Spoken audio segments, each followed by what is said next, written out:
Fue el día de ayer cuando por fin terminé mi investigación y mis entrevistas. Y con ellas terminé con el trabajo de mi vida, aquí, debajo de la Ópera de París, frente a un esqueleto con un anillo de oro en la mano. Mi nombre es Gaston Ledoux, soy un investigador parisino renombrado tras resolver el misterio del cuarto amarillo, pero ahora me encuentro en medio de una serie de entrevistas para resolver el misterio más grande de París, de este año de 1910. El fantasma de la Ópera Popular de París. El 15 de diciembre de 1875 la ópera estaba de fiesta, pues estaba en el festejo el retiro de sus gerentes, los señores de Vienne y Poligny. La entrevista menciona que ese día, las estudiantes del ballet del Teatro de la Ópera de París estaban reunidas en el camerino de la líder de grupo conocida como María Sorelli. La razón de tener a tantas chicas aterradas encerradas en un cuarto al fondo de un oscuro pasillo iluminado con suave luz de vela y lámpara de gas es que joven bailarina Megan Giry aseguró ver una terrible sombra durante el ensayo de esa tarde. Específicamente sobre la corista del teatro llamada Christine Tailley. Megan aseguró que esa sombra era una aparición del famoso y mencionado mito que se esparcía entre los actores del teatro, ya fuera como una excusa para ocultar sus errores o con una tremenda devoción y respeto. El fantasma del teatro de la ópera. Aunque mucha gente jura que esto es un mito, la verdad es que existe una razón por la cual nadie duda de la existencia de este espectro y esa es José Bouquet. José Bouquet era el encargado de los telones del teatro desde hace más de 50 años y él tenía una clara descripción de cómo lucía el fantasma, descripción que Megan Giry conocía de memoria, por parte de Bouquet y de su madre llamada Madame Giry. El fantasma tenía la apariencia de un esqueleto, ojos negros como huecos, piel casi invisible y una clara carencia de nariz o de labios, tanto Madame Giry siendo acomodadora de los asientos y José Bouquet juraron verlo ya sea en el quinto balcón del teatro, viendo las obras o en los sótanos donde guardaban la utilería. Debido a esto los gerentes en jubilación solían dejar el quinto balcón del teatro vacío porque los actores juraban que ese balcón estaba maldito. A pesar de estas dos descripciones existió una tercera versión de cómo lucía este fantasma y esta venía del jefe del departamento de bomberos, pues el año pasado un incendio en la pastelería frente al teatro obligó al bombero a acceder al famoso río Sena de París a través de los sótanos del teatro de la ópera que conectaban con el río desde el subsuelo. El bombero salió corriendo del lugar tras asegurar haber visto un rostro en llamas que gritaba un alarido de dolor, una especie de esqueleto ardiente en fuego. Todo esto le comentó Megan Giry a la Sorelli en el camerino y aterrando a todas sus compañeras del ballet. Pero todo esto dio un giro que aterró absolutamente todos. Una mano delgada estaba abriendo de a poco la puerta sin seguro de la habitación. Las más de 15 jóvenes bailarinas gritaron de terror pero solo por poco tiempo. La mano pertenecía a Madame Giry, la madre de Megan Giry, quien la buscaba para darle la peor de las noticias. José Bouquet acababa de morir asesinado cuando fue por utilería al sótano del teatro.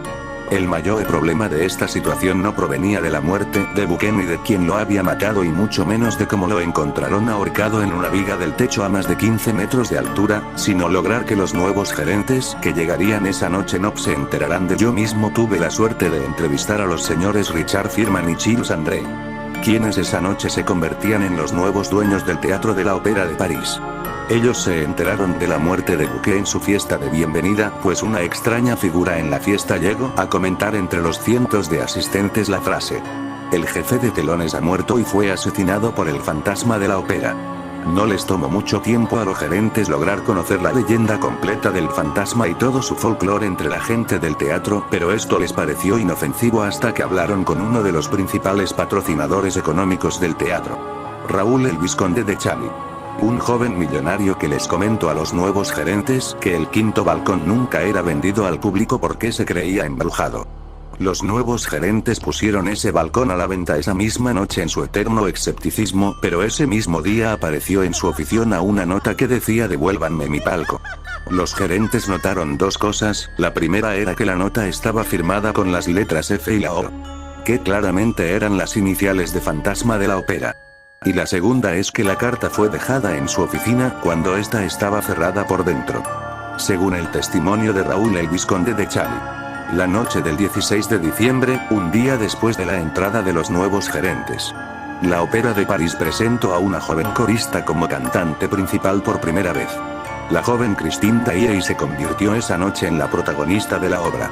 El público temía que una obra como lo era Fausto, con una trama de un hombre que era capaz de vender su alma al diablo por la joven y bella Margarita, fuera un papel muy grande para la joven cantante de solo 17 años.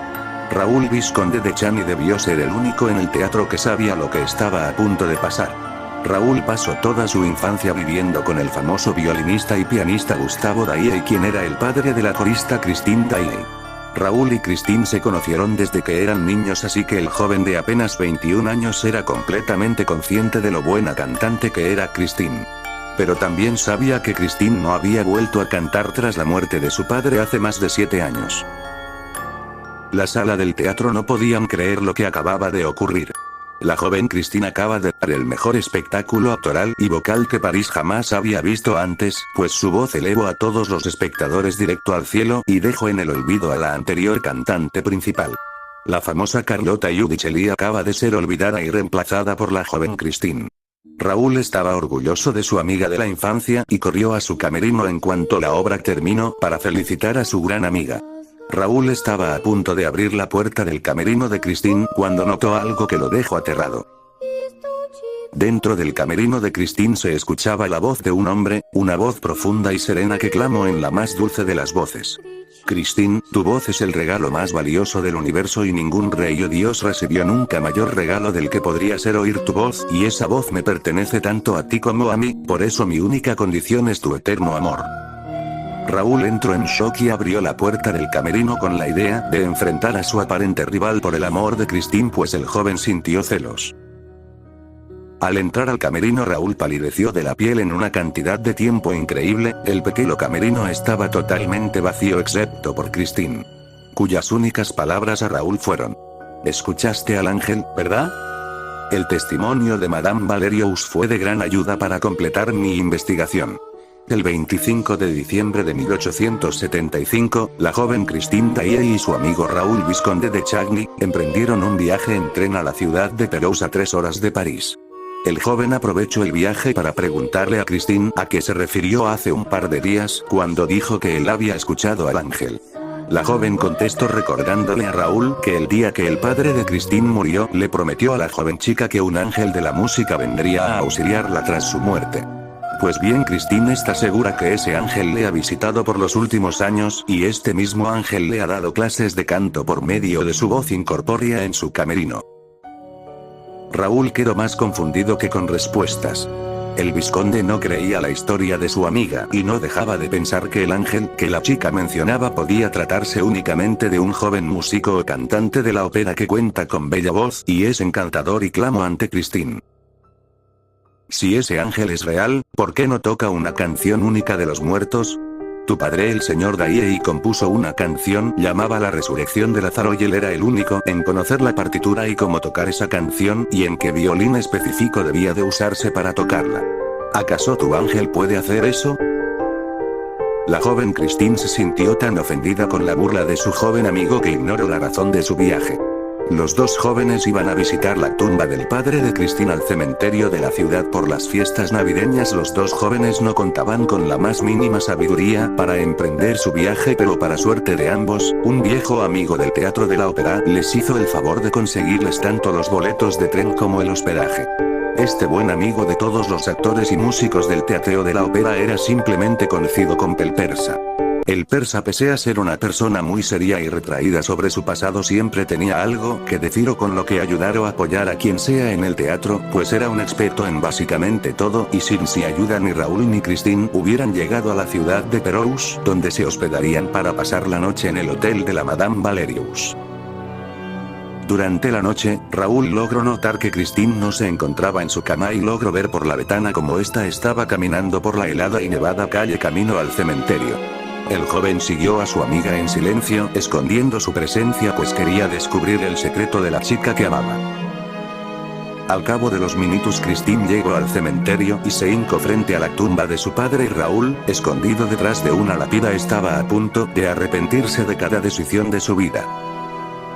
La luz de un rayo en la tormenta permitió ver la sombra de una figura vestida de traje con capa y sombrero reflejada en la pared de un mausoleo, y esta sombra sacó un violín de la absoluta nada e inició a tocar una hermosa melodía con la clara intención de complacer a la joven Christine. Raúl no podía creer lo que veía, pero mucho menos lo que escuchaba. Aquella sombra estaba tocando la melodía de la resurrección de Lázaro. La canción que solo el difunto padre de Christine sabía tocar estaba siendo interpretada frente a él por una mística sombra que desapareció tan pronto como la luz de otro rayo la desapareció. Raúl logró ver a la sombra escabullirse, pero él la siguió hasta que en un punto la sombra empezó a lanzarle esqueléticos cráneos sacados de las tumbas al joven para atacarlo. Raúl se lanzó sobre la sombra solo para notar un rostro digno de un cadáver con los ojos rojos llenos de furia que lo veían fijamente. Raúl fue encontrado con hipotermia y cubierto de nieve a la mañana siguiente por Christine, quien tuvo que cargar con él hasta la estación de tren de regreso a París. Pero la única cosa de la que Raúl estaba seguro era de una, ya que si él logró agarrar a este dichoso ángel y ver su rostro significaba que este era de carne y hueso, y si este era de carne y hueso significaba que podía ser lastimado. Todos recuerdan lo que pasó la noche del 31 de diciembre de 1875 en el Teatro de la Ópera de París y en la fiesta de máscaras de Año Nuevo, del mismo modo en que se recuerda cualquier tragedia. La noche de la fiesta de máscaras era un evento donde la alta clase se codeaba con los músicos y actores de teatro en una fiesta de frenesí sin fin para celebrar el fin del año y dar la bienvenida al próximo.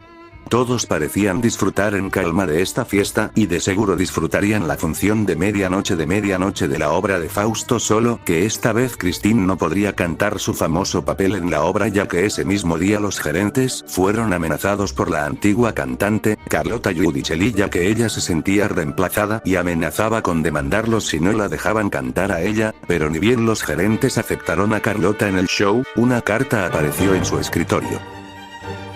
Si Christine no canta esta noche, les aseguro que un desastre inimaginable ocurrirá. Para suerte de los gerentes, todo apuntaba a que esta hermosa fiesta nunca podría ser un desastre, pues los invitados lucían trajes hermosos, desde disfraces de monjas, besando a sacerdotas, hasta militares besándose entre sí con un vino en la mano mientras todos cantan y ríen. Raúl y Christine eran demasiado jóvenes para sentirse cómodos en tan pesada diversión, así que decidieron subir al techo del teatro a mirar las estrellas.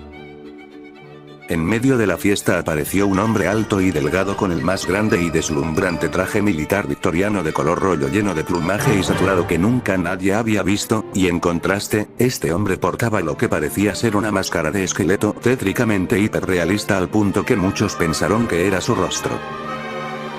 Este hombre se presentó asegurando venir disfrazado de la Máscara de la Muerte Roja, personaje de una novela de Edgar Allan Poe. Todos en el baile se emocionaron y de inmediato lo convirtieron en el alma de la fiesta, hasta que más pronto que tarde el sujeto desapareció entre la multitud. Raúl y Christine miraban las estrellas tranquilamente. Un pensamiento llenaba la mente de Raúl y Christine desde hacía ya varios años. Los dos jóvenes soñaban con una vida juntos y ambos esperaban que el otro hiciera el primer movimiento. Raúl había tardado mucho, pero toda la situación reciente del ángel lo había hecho reflexionar y dijo: Christine, sé que tanto tú como yo esperamos a que el otro dé el paso, pero no puedo seguir ignorando que te amo desde el primer día que te vi cuando solo éramos unos niños y me lancé al mar para recoger tu bufanda que el viento se había llevado, y todas las noches, cuando tu padre nos contaba cuentos de terror y me hacía jurar que siempre te protegería. Christine, te pido que vengas a vivir conmigo a la mansión, ya sabes que soy vizconde y a la vez poseo una fortuna, podremos ser felices y cómodos al fin. Christine estaba impactada, pues al fin había escuchado las palabras que ella siempre anheló oír, mas sin embargo su respuesta fue contundente. Raúl, aunque yo también te amo, lo que tú me prometes es una vida de monotonía sin riesgos ni esfuerzos, sin novedades y sin emoción, y aunque siempre has estado aquí conmigo, la verdad es que jamás me has hecho sentir que sobresalgo junto a las demás mujeres que están a tu alrededor al ser un vizconde, mas sin embargo mi amor por ti existe y no puedo solo negarme a él, y tal vez después de la función de hoy yo podría considerar tu oferta si prometes demostrar que en serio soy importante para ti. Raúl y Christine siguen mirando las estrellas en el techo del teatro mientras detrás de ellos se encuentra una estatua, sí, una estatua del dios Apolo de la cultura griega, pero esta estatua no es normal, pues un velo rojo emplumado la envuelve, y no solo eso, y tal vez este puede ser la prueba de que Christine y Raúl no estaban tan solos como pensaban. Raúl estaba seguro de que algo aquí estaba terriblemente mal.